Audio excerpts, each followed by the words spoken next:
ये जितनी बातें हैं ये अगर ये नष्ट नहीं हुई तो अभी आपका निरंतर भजन नहीं चल रहा, अभी संतोषजनक स्थिति नहीं है।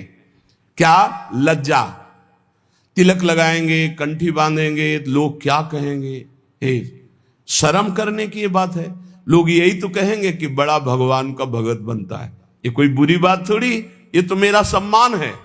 इतने बड़े भगवान के दासत्व से युक्त मुझे भक्त कहा गया, ये कोई निंदा की बात है? बोले नहीं, लोग कहते हैं कि अरे तो बड़े भगवान के भगत बनते, देखो तिलक लगाए, कंठी लगाए, तो ये निंदा की बात है?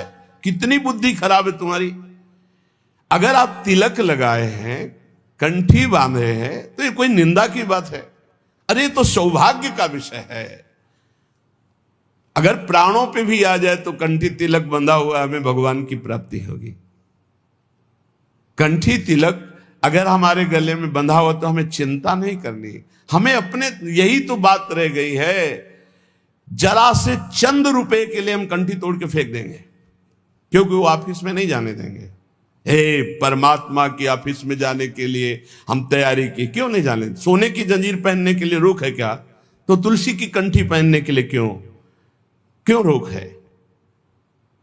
यही समझना है हमको। हम अपनी निष्ठाओं से गिरते चले जा रहे हैं, पतित होते चले जा रहे हैं। अकबर ने कहा था, हरिराम व्यास जी के प्रिय शिष्य मधुकर शाह जी और बहुत से राजा बेटे सब तिलक कंठी धारण किए। कल कोई भी तिलक लगा के आएगा, गरम लोहे के गोले से उसका मस्तक दाग दिया जाएगा, फरमान जारी कर दिया। तो जो कमजोर हृदय के थे उन्होंने कहा अरे भाई तिलक नहीं लगाएंगे, जय दिन तक ये बादशाह है, दरबार में बिना तिलक के चले जाएंगे, कौन प्राण दे।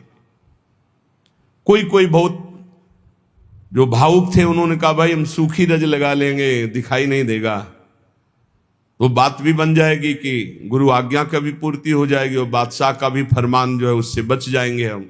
मधुकर शाह जी ने सोचा ये अखिल कोटि ब्रह्मांडों के बादशाह के दासत्व का तिलक है, गुरु जी ने दिया है, और ये एक मुल्क का बादशाह यदि हुक्म करता मैं इसे मिटा दूं तो फायदा क्या होगा। ये निष्ठा रखो, निष्ठा इसका बहुत बड़ा महत्व है, बड़ी निष्ठा में सामर्थ्य है। उन्होंने कहा आज मैं अपने प्राण त्यागूंगा गुरु जी की आज्ञा के लिए, तिलक लगा के जाऊंगा, और वो बादशाह है ऐसा करेगा, कर सकता है, लेकिन जब तक भुजाओं में ताकत है मैं मारूंगा, और जब मैं हार जाऊंगा तो मुझे मार देगा, लेकिन मैं अपने गुरु और बादशाह ईश्वर के तिलक को नहीं मिटा सकता। ये हमारे अखिल कोटि ब्रह्मांडों के बादशाह ईश्वर का तिलक दासत्व का है।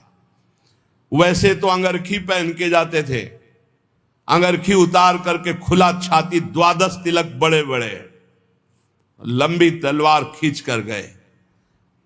बादशाह ने देखा, कहा मधुकर शाह तुम हमारे फरमान को नहीं सुना, खींची तलवारों, कहा आपका फरमान सुना लेकिन मेरी निष्ठा को आपने नहीं सुना। ये गुरु प्रदत्त तिलक कंठी है, देखते हैं किसकी भुजाओं में ताकत है कि जीवित हमारे इसको मिटा दे।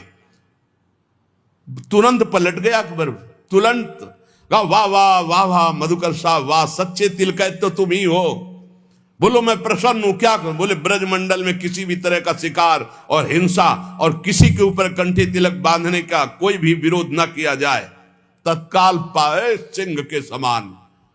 भगवान का दासत्व का तिलक, भगवान के दासत्व का भाव, बड़ा कलयुग का प्रभाव चल रहा है। शराब की बोतल मेज में ऑफिस में खोल के पियो, कोई मना नहीं करेगा, लेकिन भगवान की अगर गीता पढ़ने लगो तो तुम्हें डर लगेगा। कंठी बांधे हो, तिलक बांधे हो, लज्जा। संतोषजनक भक्ति तभी आई जब लज्जा ना रह जाए। हम हरिनाम कीर्तन करें, हम राधा बोल रहे, भगवान नाम बोल रहे, गंदी गंदी बातें प्रपंच की बोले, कोई लज्जा नहीं।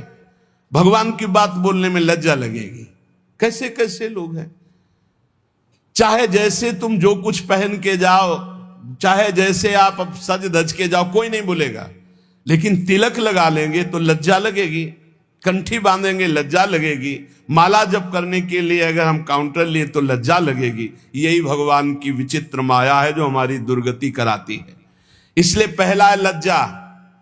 भक्ति में न लाज तीन लोकन की, 3 लोगों की लाज नहीं, यहां मृत्यु लोक की तो बात जाने दो, नहीं लाज करनी चाहिए। ठसक से लगाओ रज, जो होगा मंगल होगा, भगवत मार्ग के पथिक है, सब जगह से हटा दिए जाएंगे तो ऐसी जगह खुल जाएगी जहां मंगल हो जाएगा।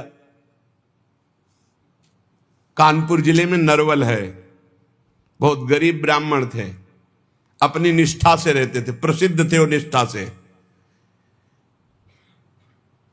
आज अष्ट धातु का मुरली मनोहर जी का मंदिर बना है अंदर, और बड़ा विशाल बाहर जो अन्य उससे अष्ट धातु का मंदिर, अष्ट धातु के ठाकुर, और ऐसे कीर्तन और सब चलता रहता।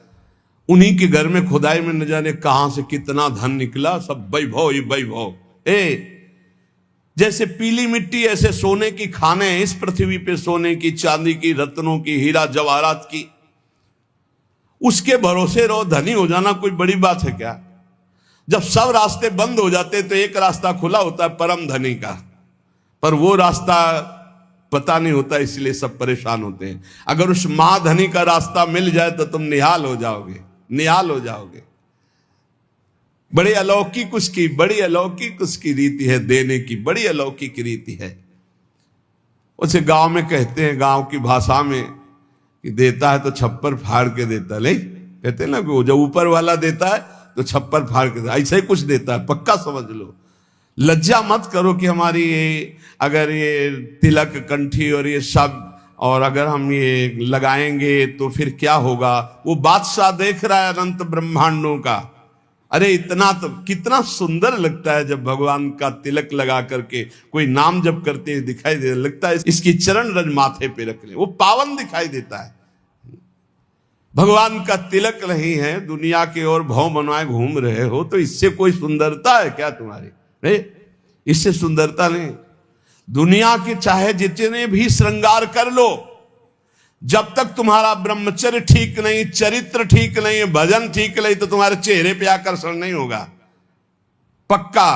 बहुत बुरा लगता है चेहरा, जो विषयी चेहरा होता है ना, पाप करने वाला, पापाचरण वाला, वो चाहे जितना पाउडर थोप ले, चाहे जितनी भौं बनवा ले, दूर से दर्शन में सुख नहीं मिलता। और जो सात्विक चेहरा होता है, शत्रुगुण भजन परायण है, वो भले कैसे भी हो, उनके दर्शन में सुख होता है, आत्म सुख होता है। इसलिए लज्जा का पहला त्याग होता है।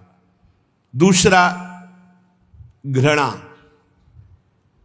हम ये कहते हैं कि जो गलत आचरण करते हैं, हमें उनसे घृणा नहीं करना है। अगर उनके गलत आचरण छूट जाए तो बहुत अच्छे हो सकते हैं। शराबी की शराब छूट गई तो शराब घृणा योग्य थी, शराबी थोड़ी था। शराब छूट गई, बहुत अच्छा आदमी हो गया। मांस खाना छूट गया, बहुत अच्छा आदमी हो गया। वो चोरी करना छोड़ दिया, बहुत अच्छा आदमी हो गया। हमें घृणा नहीं करनी, हमें प्रीति करके जिनसे घृणा करवानी, उन पदार्थों से, उन क्रियाओं से, उन वस्तुओं से घृणा करा के उसे महान बनाने का रास्ता देना। भक्त कभी किसी से घृणा नहीं करता, वो उन कारणों को छुटवाता है जिससे वो घृणा का पात्र बन रहा है। तो वो तभी छूटेगा जब हमारी प्रियता होगी उस पर। सब जीवन शोक प्रीति। तीसरा है कुल। कुल का अहंकार नहीं होना चाहिए, इससे कुछ नहीं होता। जो कुलाभिमानी है, जाति अभिमानी है, इससे कुछ नहीं होने वाला है।